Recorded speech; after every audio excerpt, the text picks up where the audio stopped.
Hello guys, welcome back once again to Vivek sir tutorials. मैं विवेक भट्ट आपके सामने आज फिर से एक बार आ चुका हूँ लेक्चर नंबर 4 लेके क्लास 10th इलेक्ट्रिसिटी का। लेक्चर नंबर 3 में हमने जो पढ़ा था वो था electric current, flow of current, जिस डायरेक्शन में करंट फ्लो होता है और जिस डायरेक्शन में इलेक्ट्रॉन्स का फ्लो होता है, और कुछ हमने न्यूमेरिकल्स किए थे पोटेंशियल डिफरेंस को लेके। ठीक है, आज करंट का थोड़ा सा पोर्शन हम कवर करेंगे। जो लास्ट का थोड़ा सा बचा था, एक बहुत 2-3 बेसिक की पॉइंट्स हैं, उनको कवर करना है। और उसके बाद आज हम एक पूरे नए पार्ट की तरफ चलेंगे इलेक्ट्रिसिटी चैप्टर, जिसके बाद बहुत इंपॉर्टेंट चीज़ें और जो इलेक्ट्रिसिटी में आपके लिए बहुत ज़रूरी चीज़ें हैं, जैसे कि सर्किट को पहचानना, सर्किट में क्या क्या प्रेजेंट है, उनके सिंबल्स, ये सब आप आज के लेक्चर में पढ़ेंगे। करंट के 2-3 पॉइंट्स के बाद हमारा यही सर्किट का पूरा सिंबॉलिक रिप्रेजेंटेशन हो गया और किसका क्या यूज़ होता है, एक पूरा सर्किट तैयार करना, यही सब आज हम पढ़ेंगे। और चलिए शुरू करते हैं बिना किसी देर के। ठीक है, हमने करंट के बारे में जो बेसिक चीज़ पढ़ी थी, हमने की पॉइंट बता देता हूँ जो हमने कल पढ़े थे। करंट के बारे में हमने पढ़ा था कि करंट जो है हमेशा फ्लो करता है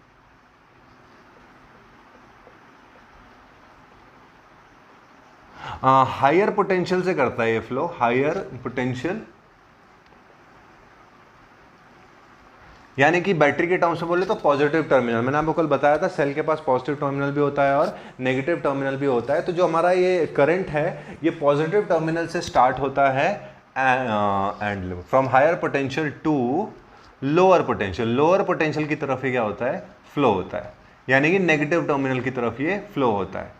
ठीक है, जहां पे पोटेंशियल का वैल्यू कम होगा वहां पे। अच्छा, यहां से क्वेश्चन जो है मैं आपसे पूछना चाहता हूं कि बिना पोटेंशियल डिफरेंस के, या फिर नॉर्मल सी बात कहें कि करंट को फ्लो होने के लिए 2 पॉइंट्स चाहिए। बेसिक चीज ये है कि करंट को फ्लो होने के लिए 2 पॉइंट चाहिए, एक पॉइंट और दूसरा पॉइंट। ठीक है, यहां से यहां फ्लो हो रहा है, वो इलेक्ट्रॉन जब फ्लो होंगे तो उसी को हम क्या बोलते हैं, करंट फ्लो हो रहे हैं, एनर्जी लेके वही तो फ्लो होते हैं। कल बताया था, कल पूरा डिस्कस किया था उसको लेक्चर 3 में। अब यहां पर क्या है कि एक चीज बहुत पक्की हो चुकी है, बहुत बेसिक है कि करंट को अगर फ्लो होना है तो वो फ्लो जो होगा वो 2 पॉइंट्स के बीच में होगा, ए पॉइंट और बी पॉइंट के बीच में उसका फ्लो होगा। लेकिन जो मेन क्वेश्चन मैं आपसे पूछना चाह रहा हूं वो ये है कि जो ये 2 पॉइंट हैं, क्या इनका पोटेंशियल में डिफरेंस होना जरूरी है, या सेम पोटेंशियल पे भी करंट फ्लो हो सकता है? मतलब हमने जो माना था वो क्या माना है कि वो हायर पोटेंशियल से लोअर पोटेंशियल पे फ्लो कर रहा है। मतलब करंट का जो एक तरीके से फ्लो होने का डायरेक्शन है वो एक हायर वैल्यू से एक लोअर वैल्यू की तरफ है। क्वेश्चन ये आता है कि अगर दोनों ही पॉइंट सेम पोटेंशियल पे रहें, समझ रहे हो, 2 पोटेंशियल अगर सेम पॉइंट पे हैं तब क्या करंट फ्लो हो सकता है? तो जवाब होगा बेटा नहीं, क्योंकि अगर दोनों ही पॉइंट सेम पोटेंशियल पे हैं इसका मतलब है कि उसने काम ही नहीं किया। किसने? इलेक्ट्रॉन ने। और अगर इलेक्ट्रॉन काम नहीं करेगा तो एनर्जी नहीं आएगी, और एनर्जी नहीं आएगी तो करंट फ्लो नहीं होगा। ठीक है, तो अगर सेम पोटेंशियल पे 2 पॉइंट्स हैं तो करंट कोई भी जनरेट वहां पे नहीं होता है, फिर हम ऐसा बोल सकते हैं कि वहां पे करंट फ्लो नहीं होगा। सो यहां पे ये पॉइंट है और बहुत इंपॉर्टेंट पॉइंट है ये, no current flows between 2 points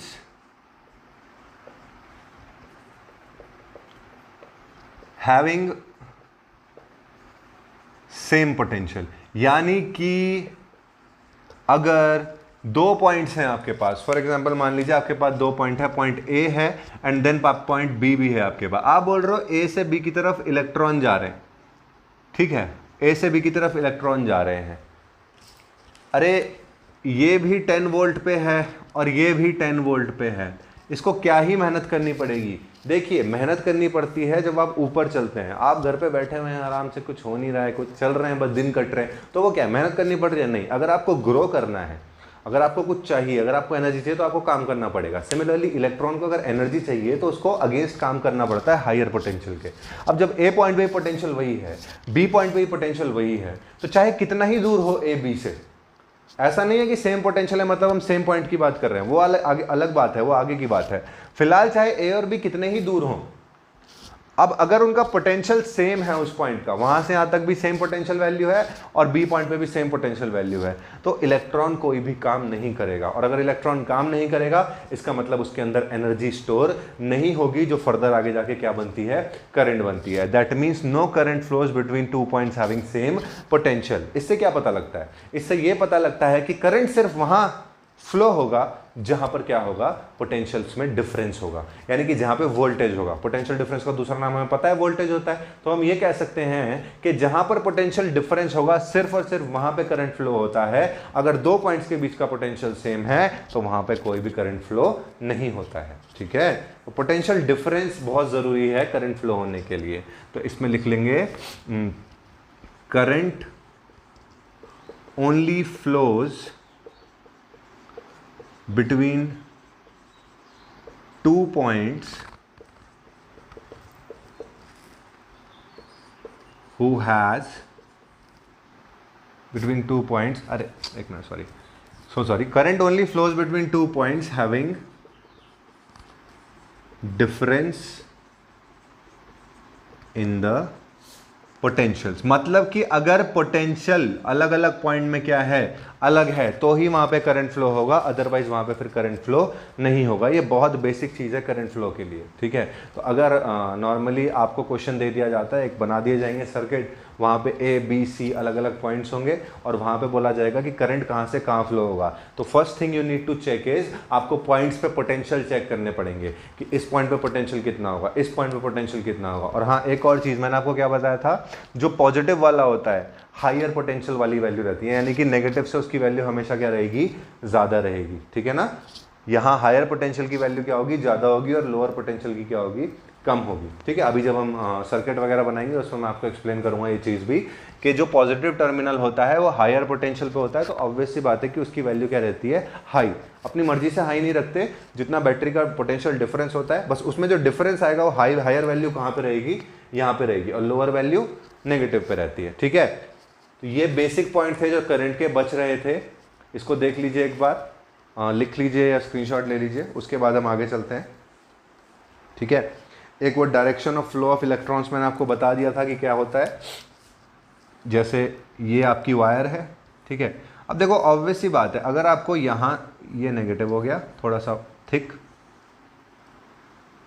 ये कौन सा टर्मिनल हो गया, जो दो पैरेलल लाइन्स ही तो बनती हैं, एक छोटी बनती है एक बड़ी बनती है।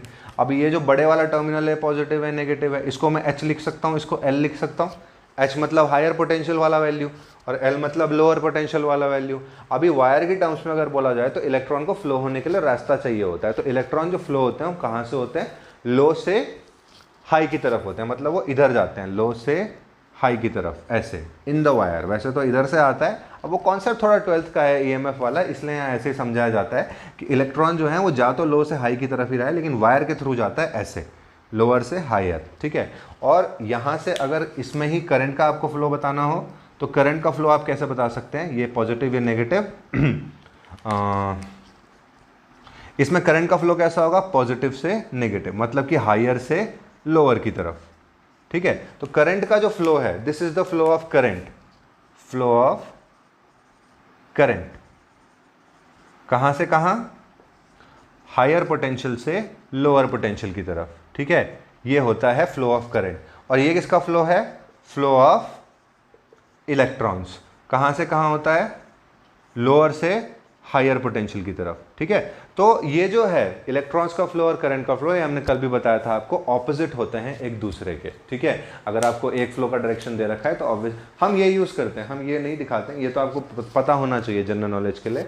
जब आप आगे करोगे क्वेश्चंस तो उसमें यही दिखा रहेगा, पॉजिटिव से किस तरफ, नेगेटिव की तरफ फ्लो ऑफ करंट होता है। ठीक है, आई होप ये वाला सब क्लियर हो गया होगा। अब जो हम सॉल्व करने वाले हैं, सॉल्व भी क्या करेंगे वैसे, अब हमें सिंबल्स पता होने चाहिए। आगे चैप्टर में बढ़ने से पहले आपको ये पता होना चाहिए कि सिंबल्स कैसे कैसे आप बनाएंगे, किसके, सर्किट के। तो सबसे पहले तो क्वेश्चन यही आता है कि इलेक्ट्रिक सर्किट क्या होता है, वो ऑलरेडी हम आपको एक्सप्लेन कर चुके हैं। इलेक्ट्रिक सर्किट क्या है, नॉर्मली क्या है, आपके पास एक टर्मिनल है, पॉजिटिव टर्मिनल है और नेगेटिव टर्मिनल है। ठीक है, जैसे मैंने आपको ये बना दिया, ये पॉजिटिव हो गया और ये नेगेटिव हो गया। अब इलेक्ट्रॉन्स जो हैं यहाँ पर हैं, ठीक है, ये पॉजिटिव है और ये नेगेटिव है, लेकिन इसको पॉजिटिव नेगेटिव से मतलब लोअर पोटेंशियल से हायर पोटेंशियल में पहुंचने के लिए रास्ता भी तो चाहिए, एक पाथ चाहिए, ठीक है। और वो पाथ कैसा होना चाहिए, जो इलेक्ट्रॉन को पास होने दे। कल भी बताया था मैंने आपको ये। तो उसके लिए आप एक क्या बनाते हो, वायर बना देते हो, ऐसी वायर बन जाती है। और इसी को, ये एक पाथ ही तो है जिसमें से इलेक्ट्रॉन क्या करेगा, पहुंचेगा लोअर से हायर पोटेंशियल की तरफ, है ना। तो यही है कि लोअर से हायर पोटेंशियल जाने के लिए इलेक्ट्रॉन को एक पाथ की जरूरत होती है जिसके अंदर वो फ्लो कर सके। और वही पाथ जो होता है उसको हम क्या बोलते हैं, एक सर्किट बोल सकते हैं। उस सर्किट में आप बहुत सारे कंपोनेंट, मतलब उस रास्ते में आप अलग अलग कंपोनेंट्स वहां पे क्या करते हो, यूज करते हो। जैसे रेजिस्टर्स हो गए, जैसे आपका बल्ब हो गया, जैसे स्विच हो गया, ठीक है। तो ये बहुत सारे कंपोनेंट हैं इलेक्ट्रिक सर्किट के जिनको आप यूज करते हो इस रास्ते में, जिसकी हेल्प से आप सब चीजें, जैसे पंखा हो गया, बल्ब हो गया, ठीक है, कोई भी चीज है उसको आप यहां यूज करते हो। तो ये एक सोर्स है किसका, for maintaining a constant voltage. Question आ सकता है, what do you need to have, अगर आपको एक कांस्टेंट पोटेंशियल डिफरेंस मेंटेन करना है। आपके पास स्विच है, आपके पास सर्किट है, मतलब आपके पास सब कुछ है, बल्ब वगैरह सब है, लेकिन आपके पास एक वो सोर्स नहीं है जिससे आप वोल्टेज ला सकते हो, ठीक है ना। वो घरों में तो इलेक्ट्रिसिटी आ रही है, वो बात अलग है। फिजिक्स लैब में अगर आप बैठे हो, आपके पास सारी चीजें हैं, अगर आपके पास वो सोर्स नहीं है जिससे आप क्या करो, वोल्टेज लेके आओ, तो आप क्या लाते हो, सेल लाते हो ना, जिसको आप बैटरी बोलते हो। तो वो सेल क्या करता है, वो सेल प्रोवाइड कराता है पोटेंशियल डिफरेंस जो चाहिए होता है दो एंड्स के बीच में। पॉजिटिव पे क्या रहती है, एनर्जी रहती है, और नेगेटिव पे एनर्जी नहीं रहती। और बीच में कौन है, ये सेल ही तो है। सेल अपनी केमिकल एनर्जी को किस में कन्वर्ट कर रहा है, इलेक्ट्रिकल एनर्जी में। तो जब तक वो एनर्जी नहीं आएगी तब तक एक कांस्टेंट वोल्टेज आपको नहीं मिल सकता। कांस्टेंट वोल्टेज मतलब constant potential difference. Constant voltage का मतलब ये नहीं है कि एक वैल्यू पोटेंशियल की, पोटेंशियल डिफरेंस की वैल्यू, ठीक है। पोटेंशियल और पोटेंशियल डिफरेंस में फर्क है, ये बता दिया है मैंने आपको। तो कांस्टेंट पोटेंशियल डिफरेंस मेंटेन करने के लिए क्या चाहिए होता है, सेल और बैटरी, कुछ भी कह लो, वो चाहिए होती है आपको, ठीक है। इसको आप सेल बोलते हो। और इलेक्ट्रिक सर्किट क्या है, एक ऐसा पाथ, लिख लो क्या होता है ये, it is a conducting path, conducting path, ठीक है, in which electrons can flow from lower potential to higher potential. Short में लिख देते हैं, अब तो आप समझ ही गए होंगे।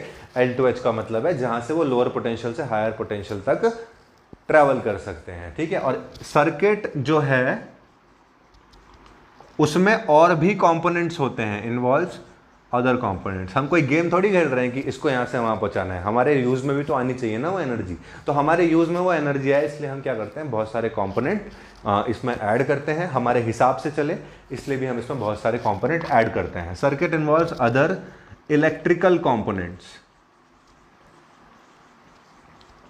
ठीक है। अब वो कंपोनेंट्स कौन कौन से हैं, सच एज रेजिस्टर्स होते हैं बेटा, सेल्स होते हैं जिसको बैटरी भी बोल सकते हैं आप। बैटरी और सेल में क्या डिफरेंस है वो बताते हैं आपको अभी जब इनके सिंबल्स बनाएंगे तब। बल्ब होता है बेटा, ठीक है, स्विच होता है, और बहुत सारे जैसे वोल्ट मीटर वगैरह, ये सारी चीज़ें आप अकॉर्डिंग टू द नीड, जैसा आपको कहा गया है वैसे आप उसको लगा सकते हैं, ठीक है। ये वोल्ट मीटर आपने पढ़ा है क्या होता है, तो इसको अकॉर्डिंगली आप यूज़ करते हो। और यही क्या है, आपका सर्किट माना जाता है। मतलब इसी एक वायर है और इसी वायर में आप बीच बीच में लगाते रहते हो अकॉर्डिंगली, जो जहाँ फिट होना चाहिए, अपने हिसाब से नहीं कि किसी को भी कहीं लगा दिया, जो जहाँ फिट होना चाहिए उसको वहीं लगाया जाता है, ठीक है। तो इसको बोलते हो आप इलेक्ट्रिक सर्किट, ये नोट कीजिए। उसके बाद आगे बढ़ते हैं।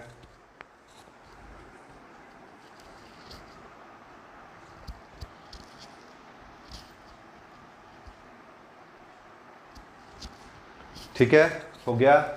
अब नॉर्मली अब आपके पास जैसे इलेक्ट्रिक सर्किट है, जैसे हम बात कर रहे थे किसकी, सिंबल्स की। तो सिंबल्स आते हैं और सिंबल्स की अपनी अपनी इंपॉर्टेंस है कि कौन सा क्या होता है। ये हटा दें, इसको हटा देते हैं। सिंबल्स की जो हम बात कर रहे हैं वो सर्किट के अंदर ही यूज होते हैं। पहले सिंबल्स बनाएंगे, उसके बाद सर्किट में उनको फिट करके दिखाएंगे कैसे होते हैं, ठीक है। तो हेडिंग डालिए,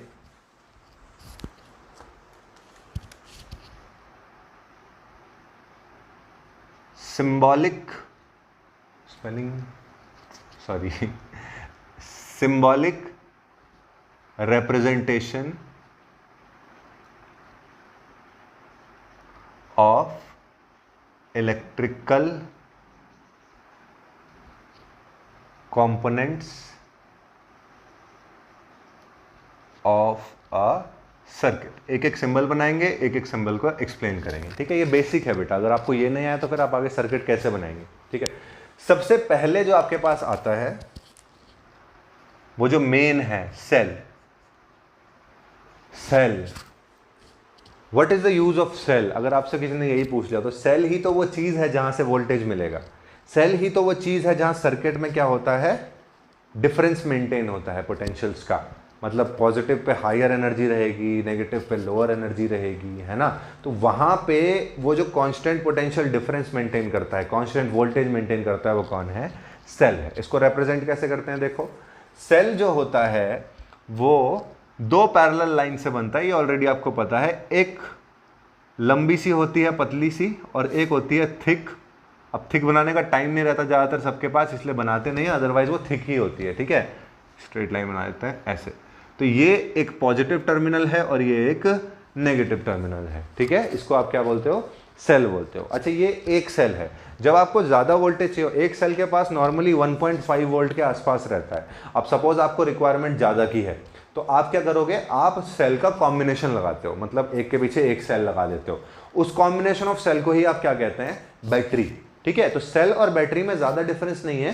सेल और बैटरी में सिर्फ इतना सा डिफरेंस है कि सेल जो होता है वो एक पॉजिटिव टर्मिनल और एक नेगेटिव टर्मिनल, और बैटरी क्या है? कॉम्बिनेशन ऑफ सेल्स, ठीक है। आप कंबाइन कर दो 2 सेल्स को तो भी वो बैटरी रहेगी, आप 10 सेल्स को कंबाइन कर दो तो भी वो बैटरी रहेगी। लेकिन कंबाइन कैसे करना है? देखो, कंबाइन जो होता है, अब बैटरी बनाते हैं हम, लेट्स सपोज 2 सेल्स की बनाते हैं, बैटरी ऑफ 2 सेल्स। तो जब बैटरी बनेगी तो आपको पता है एक पॉजिटिव है, एक नेगेटिव है, ये तो आपको पता है। ये एक सेल बना है, ठीक है, एक पॉजिटिव और एक नेगेटिव। बस इसके साथ, नेगेटिव के साथ जो जुड़ेगा वो दोबारा से एक पॉजिटिव और सामने नेगेटिव, मतलब 2 सेल अलग अलग बनाने। या फिर ऐसे समझ लीजिए आप इसको, आपको सेल बनाना है, पॉजिटिव खींचिए, ये नेगेटिव हो गया, एक पॉजिटिव खींचिए और ये नेगेटिव हो गया। अब सेल्स गिनिए कितने हैं। अब सेल्स गिनने का भी तरीका, जैसे तो 2 हैं तो साफ दिख रहा है 2 हैं। अगर बहुत सारे होते हैं तो आप कोई भी एक टर्मिनल पकड़ के गिन लीजिए उसको।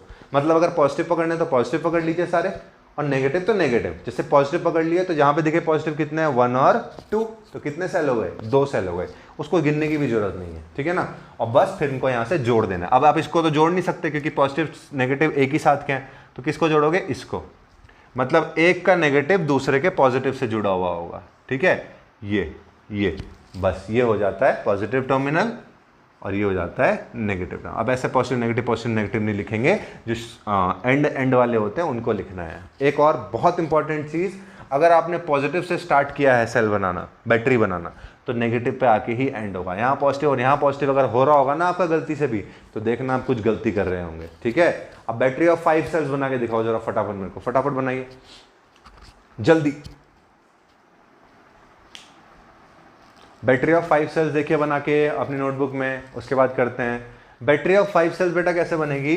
अगेन फिर वही करेंगे, एक पॉजिटिव, 2 पॉजिटिव, 3 पॉजिटिव, 4 पॉजिटिव और 5 पॉजिटिव, और इनके बीच में क्या घुसाने हैं? नेगेटिव। 1 2 3 4 और 5। अब बात आती है जोड़ने की, तो जुड़ेंगे कैसे? जुड़ेंगे ऐसे, ये तो जुड़ेंगे नहीं बीच में, तो negative positive, negative positive, negative positive जुड़ेगा, इसका नेगेटिव इसके पॉजिटिव से, ठीक है। और ये इधर खिंच जाएगा वायर से और ये इधर। बन गए? काउंट कर लो, 1 2 3 4 5, 1 2 3 4 5। किसी को भी गिन सकते हैं, या नेगेटिव टर्मिनल गिनिए वो भी आपकी चॉइस है, पॉजिटिव टर्मिनल गिनना है वो भी आप ही की चॉइस है, ठीक है।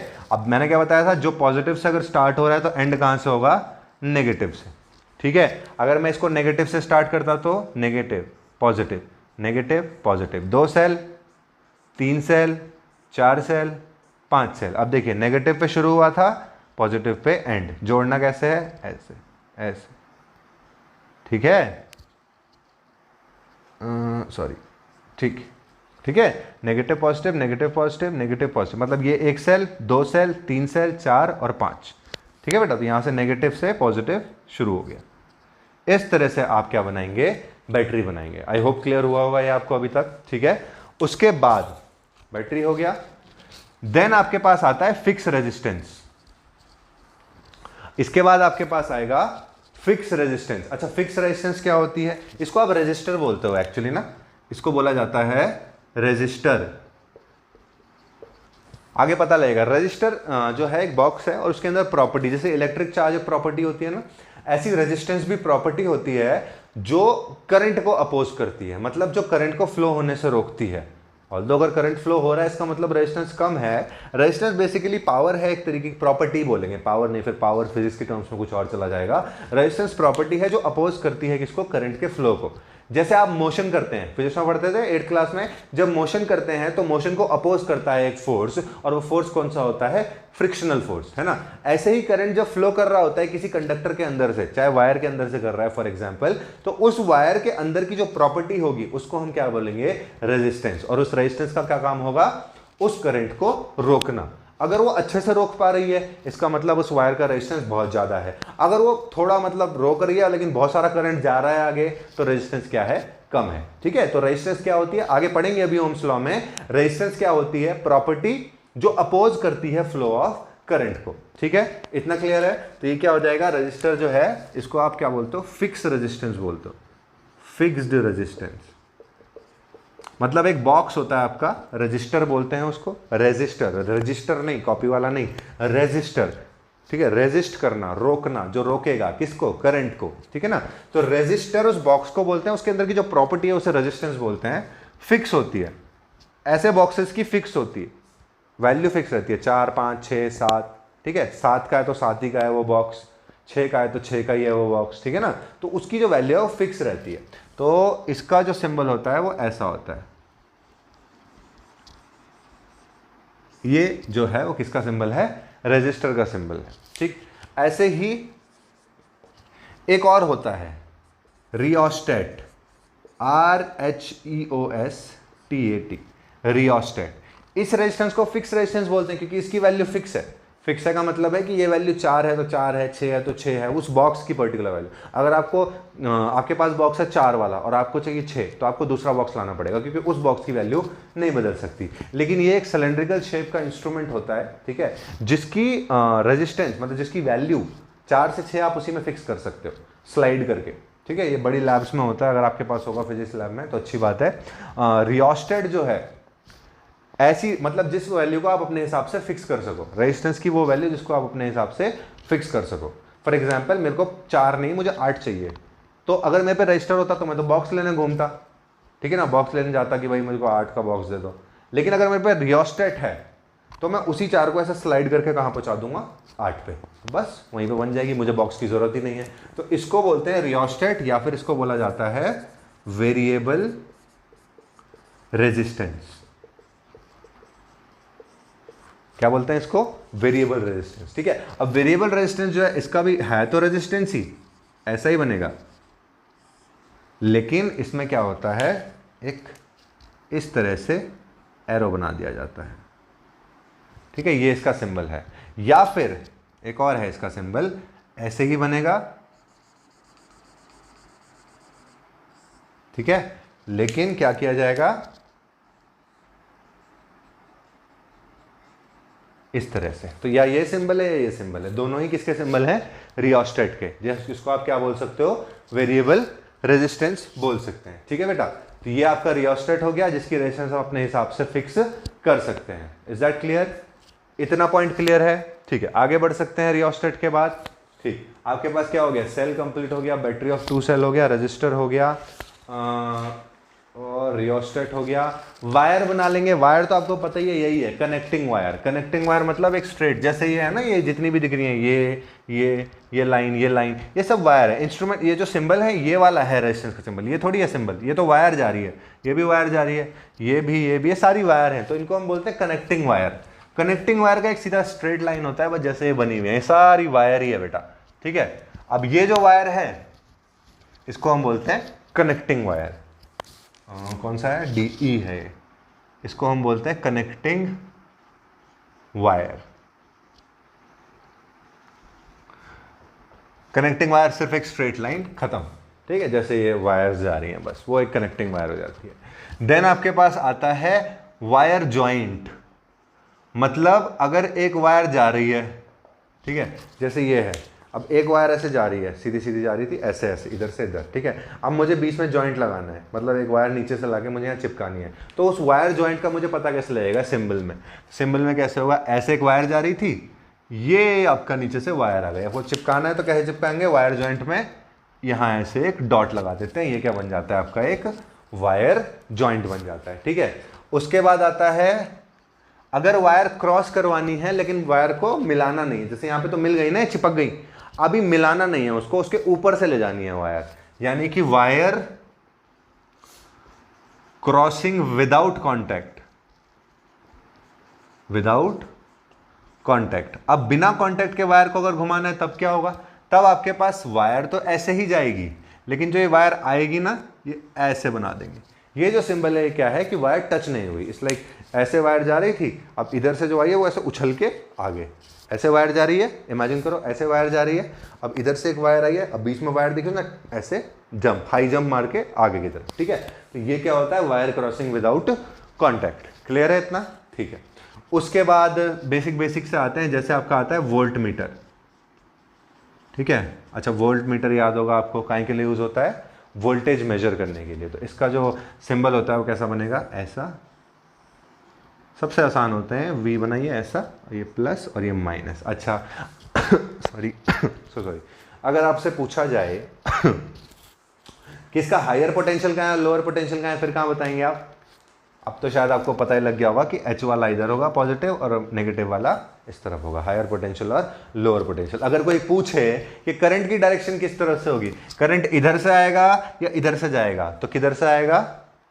इधर से जाएगा, हायर से लोअर की तरफ, ऐसे करंट जाएगा, ठीक है ना। ये बेसिक चीज़ है बेटा, ये अपना याद रखना अपने दिमाग में। उसके बाद आता है एमीटर। एमीटर भी कल हमने डिस्कस किया था करंट वाले लेक्चर में। क्या होता है? करंट को मेजर करने के लिए जो होता है उसको आप क्या बोलते हो? एमीटर। इसका भी प्लस इधर माइनस इधर, करंट किधर से जाएगा? इधर से जाएगा, हाई से लो, ठीक है। एक और होता है जो डिटेक्ट करने के लिए होता है, वो क्या होगा? गैल्वेनोमीटर। क्या होता है? गैल्वेनोमीटर, ठीक है। इसमें भी एक सिंबल बनता है जी, ये सबसे आसान है, VAG, वोल्ट मीटर, एमीटर और गैल्वेनोमीटर। वोल्ट मीटर कहीं के लिए? वोल्टेज मेजर करने के लिए, एमीटर कहीं के लिए? करंट मेजर करने के लिए, और गैल्वेनोमीटर कहीं के लिए होता है?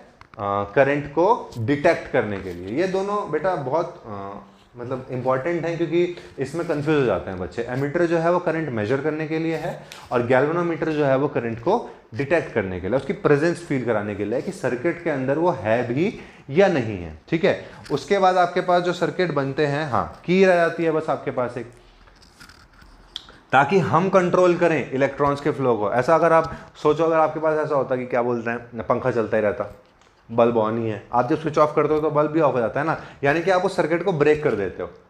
वो जो नेगेटिव वाला है उसको आप उठा देते हो कि इलेक्ट्रॉन अपना पूरा चक्कर ना काट सकें, क्योंकि अगर वो अपना पूरा चक्कर काट देंगे तो ऑब्वियसली बात है कंटिन्यू करंट फ्लो होता रहेगा। तो वो स्विच जरूरी है, वो की जरूरी है, तो उसको हम क्या बोलते हैं?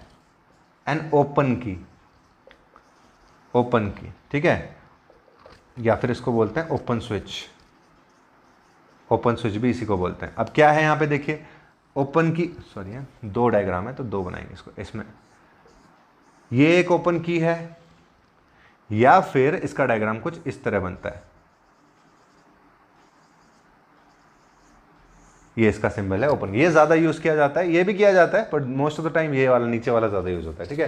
तो ये एक ओपन की का है, दिख रहा है ये बोर्ड पे? जी बिल्कुल दिख रहा है, ओपन की है।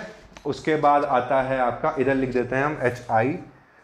ये की अगर ओपन है तो सर्किट ब्रेक कर रखा है आपने, ठीक है, मतलब आपने जो फ्लो है इलेक्ट्रॉन्स का उसे ब्लॉक कर रखा है। यानी कि अभी कोई भी चीज, जैसे आप पंखा चल रहा होगा तो वो नहीं जलेगा, बल्ब जलाना कोशिश कर रहे होंगे वो बल्ब नहीं जलेगा। द मोमेंट ये चीज क्लोज होती है, आप क्लोज कैसे रिप्रेजेंट करेंगे? अब क्लोज की, ठीक है, अब क्लोज की कैसे रिप्रेजेंट करेंगे? क्लोज की को आप रिप्रेजेंट करते हो ऐसे, ये, या फिर वो उसको नीचे कर देते हैं। नीचे करने का मतलब क्या है? ये है बेटा, ठीक है। तो ये क्लोज की हो जाता है, ठीक है। इतना क्लियर हो गया? JH जे के and this one is L, ठीक है। सो सॉरी, ABCD ऊपर नीचे हो गई मेरी। देन ये हो गया ओपन की। ओपन की में क्या होता है, सर्किट ब्रेक रहता है, आप इसको नहीं छेड़ सकते, बस छेड़ सकते हैं इस समय क्या होगा, करंट फ्लो नहीं हो रहा होगा, ठीक है। और जब आप उसे क्लोज कर दोगे तो ये कुछ ऐसा लगता है, और या फिर ऐसा, इसे क्लोज की बोलते हैं, और इसमें करंट फ्लो होता है फिर पूरे सर्किट में। लास्ट में आप एक बल्ब बना दीजिए LM यहाँ पे। अब बल्ब, इसके भी 2-4 सिंबल होते हैं, एक ये है इसका सिंबल, ठीक है, ये बल्ब है, और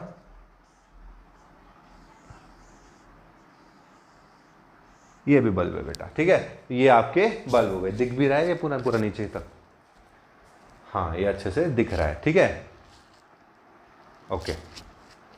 तो ये आपके सर्किट हैं, और इन्हीं से क्या होता है, आपका पूरा जितना भी आप इलेक्ट्रिसिटी चैप्टर में न्यूमेरिकल करेंगे रिगार्डिंग सर्किट, वो इन्हीं के हेर फेर में आएंगे। ऐसा नहीं है सारे के सारे जुड़े रहते हैं सर्किट्स में, लेकिन जो चीज़ें मेन हैं वो इसमें जुड़ी रहती हैं, ठीक है। अभी हम इनमें एक बार देख लीजिए इन्हें, फिर एक क्वेश्चन करते हैं जिसमें आपको सर्किट ही बनाना होगा, ठीक। उस क्वेश्चन को करेंगे आप, एक बार इसे देख लीजिए आप अच्छे से। जो ज़्यादातर इन्वॉल्व रहती हैं चीज़ें, वो रेजिस्टेंस रहती है, बैटरी रहती है, ठीक है, कई बार वोल्ट मीटर एमीटर भी आ जाता है, और की जो सबसे इंपॉर्टेंट है वो रहता है कि की कैसी है, क्लोज की है, ओपन की है, वो आपको बताना पड़ेगा, रिप्रेजेंट करवाना पड़ेगा कि कैसी कैसी वो की बनी हुई है वहां पे, ठीक है। तो अभी है एक क्वेश्चन आएगा आपके पास, अब देखते हैं, हटा दो इसको, हो गया होगा अब तो।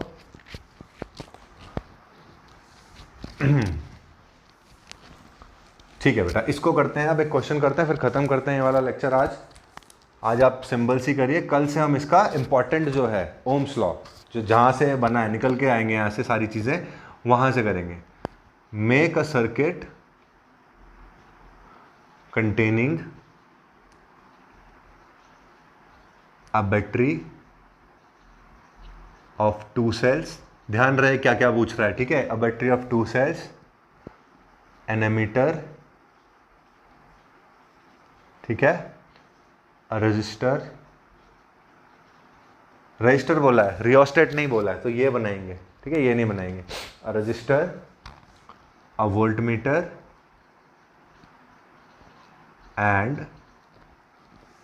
अ प्लग की, वही की बात कर रहे हैं, ठीक है। अब क्लोज बनानी है तो आप क्लोज रिप्रेजेंट करोगे, और अगर ओपन बनानी है तो आप ओपन की करोगे। कोशिश करिए बनाने की, तब तक हम सामने बनाते हैं। देखिए क्या होता है, सबसे पहले सेल बनेगा, सबसे पहले सेल्स बनते हैं। अब नीचे क्या बनेगा, सेल्स बना देंगे। कितने बनाने हैं, 2 सेल, 1 2 बन गए, इनको जोड़ दीजिए। अगर आप इनको थिक करना चाहते हैं तो थिक कर लीजिए, ज़्यादा बेटर रहेगा, ठीक है। अब इधर से वायर आई, ये पॉजिटिव है नेगेटिव, और इधर से वायर गई, ठीक है। अब क्या होता है, स्विच जो होता है वो सेल के जस्ट बगल में लगाया कीजिए, क्योंकि ऊपर नीचे लगाएंगे लगा सकते हैं, पर देन बीच में आप और कोई कंपोनेंट लगाते हैं वो सही नहीं रहेगा, ठीक है। स्विच हमेशा यहाँ लगता है, तो स्विच यहाँ पे लगा देंगे, और इसको हम कर देते हैं फिलहाल क्लोज। आप ये वाला सिंबल भी बना सकते हैं, ठीक है, कहाँ गया, ये वाला, ठीक है, ये वाला, ये बनाया हमने, आप ये बना सकते हैं। अब इसमें यहाँ से वायर इधर, ठीक है, अब ये इधर आया। अब करंट किधर से किधर फ्लो होगा, पॉजिटिव से नेगेटिव की तरफ, तो ये पॉजिटिव से नेगेटिव की तरफ करंट फ्लो होना स्टार्ट। इससे पहले कोई चीज करंट को यूज करे, हमें करंट को मेजर करना है, समझ रहे हो। वायर में अगर आपने कोई बल्ब वगैरह लगा रखा है, चलो बल्ब लगा देते हैं, ठीक है, एंड चलो छोड़ो अभी बल्ब लगाएं, रहने देता है ये बल्ब के लिए, बाद में आएगा वो, जब कॉम्प्लिकेटेड सर्किट सॉल्व करेंगे तब आएगा। इससे पहले कोई चीज़ यहाँ पर सॉल्व हो, मतलब करंट जो है वो अपना वैल्यू किसी को दे, हमें उस करंट को मेजर करना है कि पूरे सर्किट में करंट है कितना। और करंट मेजर करने के लिए हमें क्या लगाना पड़ता है, एमीटर लगाना पड़ता है। तो हम यहाँ पे क्या करेंगे बेटा, एमीटर लगा देंगे, इससे पहले वो कहीं और यूज हो जाए करंट। तो यहाँ पे हम इसका एमीटर लगा देंगे, ये पॉजिटिव वैल्यू और ये नेगेटिव, सॉरी ये नेगेटिव। और ये नेगेटिव क्यों हुआ, क्योंकि ऑब्वियसली बात है करंट का फ्लो इधर है, तो हायर पोटेंशियल से कहाँ जा रहा है, लोअर पोटेंशियल की तरफ जा रहा है, ठीक है। इसके बाद क्या बचता है, एमीटर हो गया, की हो गया, वोल्ट मीटर बचता है, बैटरी ऑफ 2 सेल्स हो गया, ठीक है, रजिस्टर बचता है। अब रजिस्टर यहां लगेगा, ये आपका क्या बन गया, रजिस्टर बन गया। अब वोल्ट मीटर कहां लगता है, ध्यान से देखना, ये रजिस्टर हो गया, ठीक है, ये आपका रजिस्टर लगा हुआ है। अब वोल्ट मीटर बेटा क्या होता है, पैरेलल लगता है, ठीक है। वोल्ट मीटर क्या होता है, पैरेलल लगता है वोल्टेज के लिए, और वो हमेशा यहाँ रजिस्टर के ऊपर लगेगा ऐसे।